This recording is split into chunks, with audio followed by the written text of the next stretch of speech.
الحمدللہ کفا والصلاة والسلام علی من اصطفیٰ اما بعد۔ عزیزان گرامی قدر، عرض و معروض سے قبل آئیے انتہائی ادب و احترام کے ساتھ پیارے آقا نبینا علیہ الصلوۃ والتسلیم کی بارگاہ میں درود پاک پڑھ لے۔ اللہم صلی علی سیدنا مولانا محمد معدن الجود والکرم وآلہ الکرام وابنہ الکریم وبارک وسلم صلاۃ و سلاما علیک یا رسول اللہ صلی اللہ تعالی علیہ وسلم۔ آج وقف قانون کے متعلق بات کرنا ہے۔ وقف قانون 2025 کیوں قابل قبول نہیں؟ عزیزان گرامی، جیسا کہ آپ سبوں کے علم میں ہوگا کہ صرف مسلمان ہی نہیں بلکہ ملک کے تمام انصاف پسند اور سیکولر قوتوں کی مخالفت کے باوجود اقتدار کے نشہ میں بدمست اور نفرت کے سوداگر حکومت نے وقف ترمیم بل 2024 کو پاس کر دیا اور صدر جمہوریہ کے دستخط کے بعد یہ قانون بن چکا۔ یوں تو پورا قانون ہی مسلم مخالف،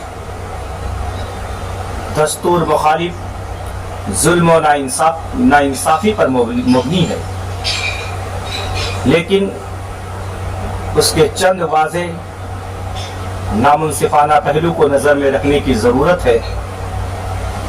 اس سے ماقبل میں آگے آپ سے کوئی بات کروں اس سے پہلے آپ یہ شعر سنیں: منصف وقت ہے تو، منصف وقت ہے تو اور میں مظلوم مگر، منصف وقت ہے تو اور میں مظلوم مگر، تیرا قانون مجھے پھر بھی سزا ہی دے گا، تیرا قانون مجھے پھر بھی سزا ہی دے گا۔ اور وقف ترمیم بل سے پریشان ہے، وقف ترمیم بل سے پریشان ہے، کتنے مجبور بے بس مسلمان ہیں، حق ہمارا زبردستی چھینا گیا، حق ہمارا زبردستی چھینا گیا، ہم پہ ظلم و ستم خوب ڈھایا گیا، اپنے ہی ملک میں آج حیران ہیں، کتنے مجبور بے بس مسلمان ہیں، کتنے مجبور بے بس مسلمان ہیں۔ اور عزیزان ملت اسلامیہ، آپ کو بتا دیں کہ وقف کی املاک کو ہڑپنے کی کیسی کیسی سازشیں اور کوششیں کی جا رہی ہیں۔ اور اس قانون کا مقصد کیا ہے؟ اس قانون کا مقصد وقف کی املاک کو ہڑپ لینا، سرکاری تعاون سے ضائع کرنا، اور اس کے لیے کئی تدابیر اختیار کی گئی۔ وقف ایکٹ 1995 میں یہ بات درج ہے کہ اگر طویل عرصے سے کوئی جائیداد بطور مسجد، درگاہ یا قبرستان کے طور پر استعمال میں ہے اور مذہبی خیراتی مقاصد کے لیے ہے تو اس کو وقف جائیداد تسلیم کیا جائے۔ اس کو وقف بذریعہ استعمال، وقف بائی یوزر کہا جاتا ہے۔ موجودہ حکومت نے جو یہ بل پاس کیا تھا اس میں اس کو بالکل ختم کر دیا گیا تھا۔ پھر جب مسلمانوں نے مطالبہ کیا تو بعض NDA حلقوں کے مشوروں پر اس میں ترمیم کی گئی اور کہا گیا کہ مستقبل میں جو املاک وقف کی جائے گی اس پر ان کا اطلاق ہوگا۔ جو وقف موجود ہے ان میں وقف بالاستعمال کو تسلیم کیا جائے گا، لیکن اگر ان میں کوئی تنازع ہو یا وہ سرکاری زمین ہو تو صرف استعمال کی وجہ سے ان کو وقف نہیں مانا جائے گا۔ یہ ایک طرح سے ماضی کے اوقاف کو بھی ہڑپنے کی ایک بالواسطہ کوشش ہے۔ عام طور پر جو لوگ کوئی زمین یا جائیداد دینی یا خیراتی مقاصد کے لیے وقف کرتے ہیں تو یہ سوچ کر کہ ہم نے یہ زمین اللہ کے لیے وقف کر دی ہے، اس سے لا تعلق ہو جاتے ہیں۔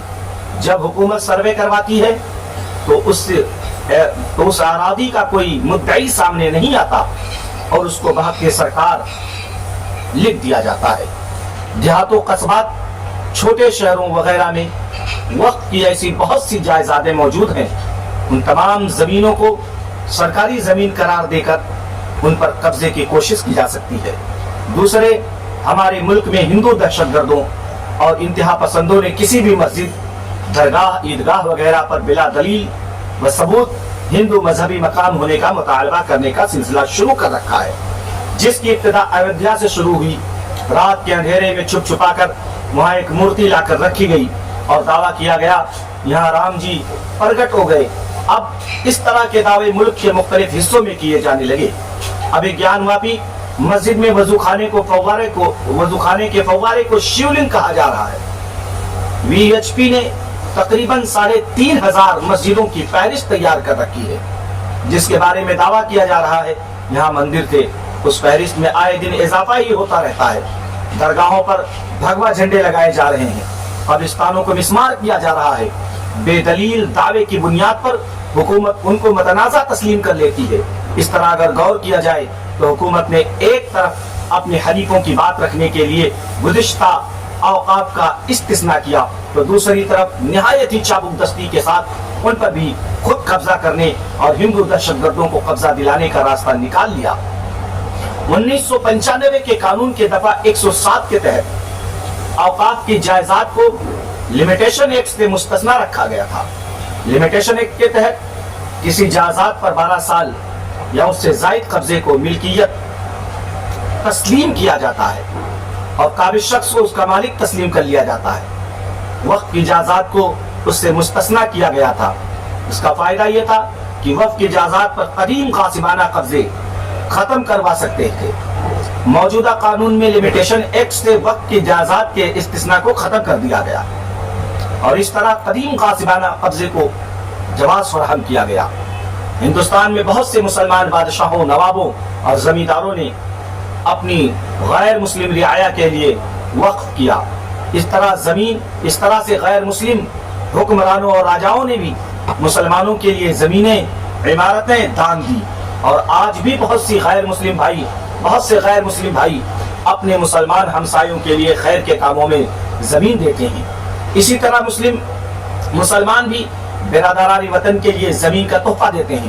موجودہ قانون کے تحت وہ جائیداد ہے جو کسی غیر مسلم نے وقف کے لیے عطیہ کی ہو اور بطور مسجد، قبرستان اور مسافر خانہ استعمال ہو رہی ہوں، ختم کر دیا گیا۔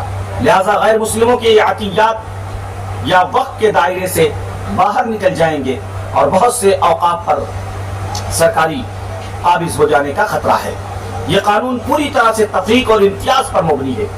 وقف بذریعہ استعمال کی صورت ہندو مذہبی املاک کے لیے، سکھوں، بدھسٹوں اور دوسرے مذاہب کے ماننے والوں کے لیے اب بھی تسلیم کی جاتی ہے، لیکن مسلمانوں کے اوقاف کے معاملے میں اس کو ختم کرنے کی کوشش کی گئی۔ جیسا کہ اوپر اس کا ذکر آیا، یہ واضح طور پر مسلمانوں اور غیر مسلموں کے درمیان امتیاز پر مبنی قانون ہے۔ لمیٹیشن ایکٹ سے استثناء کا قانون ہندو، سکھ، بودھ، کرسچن وغیرہ کے لیے بھی موجود ہے، لیکن یہ قانون مسلمانوں کو اپنے اوقاف کے تحفظ سے محروم کرتا ہے۔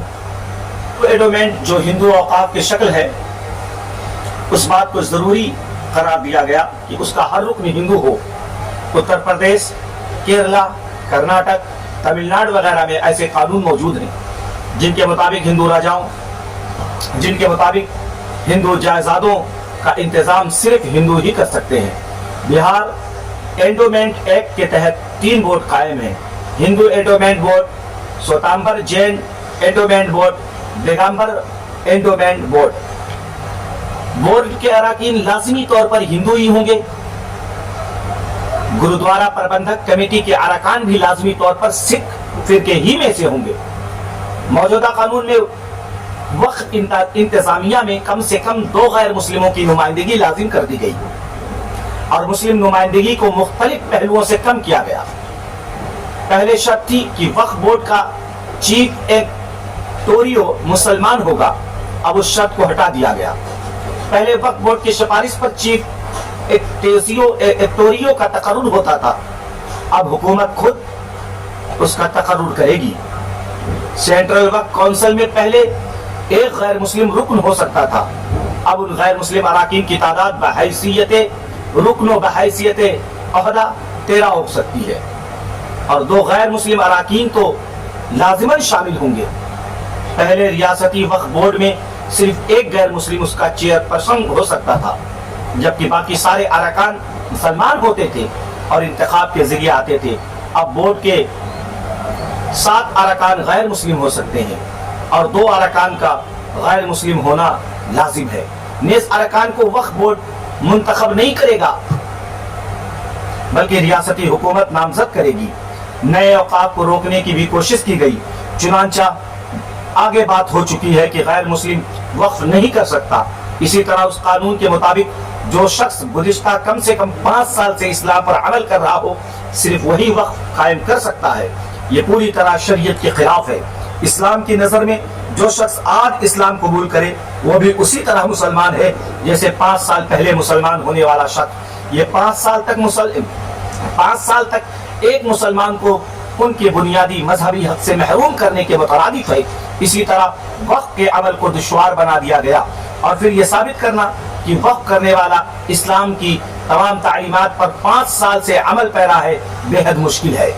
اس کا تصور یہ ہے کہ مالک کو اپنی املاک پر جائز تصرف کرنے کا پورا حق ہے اور شریعت کی نظر میں اپنی اولاد اور رشتہ داروں کے ساتھ حسن سلوک بھی ایک کار ثواب ہے۔ یہاں تک کہ آپ صلی اللہ علیہ وسلم نے فرمایا کہ بیوی کے منہ میں لقمہ رکھنا بھی ثواب کا باعث ہے۔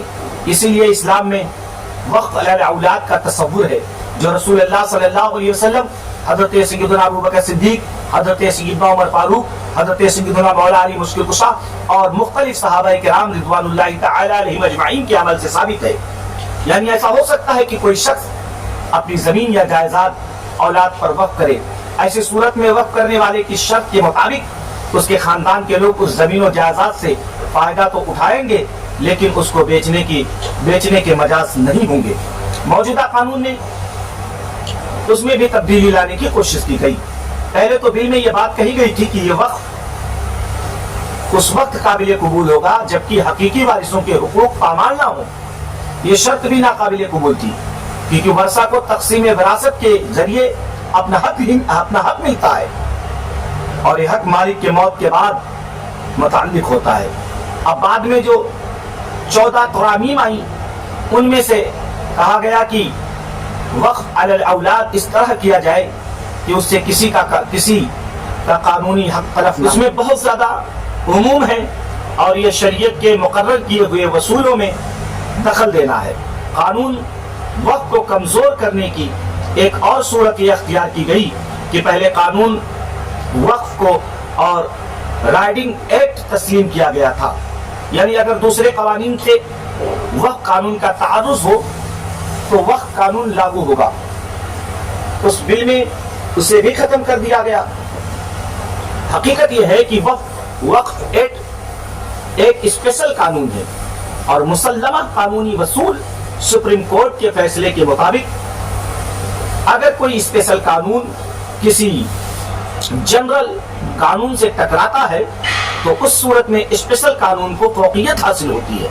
یہ صرف وقف ایکٹ کے ساتھ خاص نہیں بلکہ یہ وصول دیگر اسپیشل ایکٹ پر بھی نافذ ہوتا ہے، مگر وقف کو اس سے محروم کر دیا گیا اور جھوٹ کا سہارا لیا گیا۔ افسوس کہ حکومت کے موجودہ ذمہ داروں نے جھوٹ بولنے کا ریکارڈ قائم کیا۔ اگر جھوٹ بولنے اور جھوٹے وعدے کرنے پر کوئی ایوارڈ دیا جاتا تو شاید ملک کے وزیر اعظم اور وزیر داخلہ اس کے اولین مستحق قرار پاتے۔ وقت کے سلسلے میں بار بار کچھ جھوٹ دہرائے جاتے ہیں جو برادران وطن کو متاثر کرتے ہیں، ان کا تذکرہ بھی مناسب معلوم ہوتا ہے۔ نمبر 1، وقف بورڈ کو کسی بھی جائیداد پر دعویٰ کرنے کے مطلق اختیارات دیے گئے ہیں۔ یہی وجہ ہے کہ آج ملک بھر میں وقف جائیداد تقریباً 6 لاکھ ایکڑ پر محیط ہے اور ملک کے تیسرے سب سے بڑے زمین کے مالک ہیں۔ ایک صاحب علم نے اس کی بڑی عمدہ وضاحت کی اور وہ لکھتے ہیں، سچر کمیٹی کی رپورٹ کے مطابق بھارت میں تمام وقف جائیدادوں کا مجموعی رقبہ 6 لاکھ ایکڑ ہے۔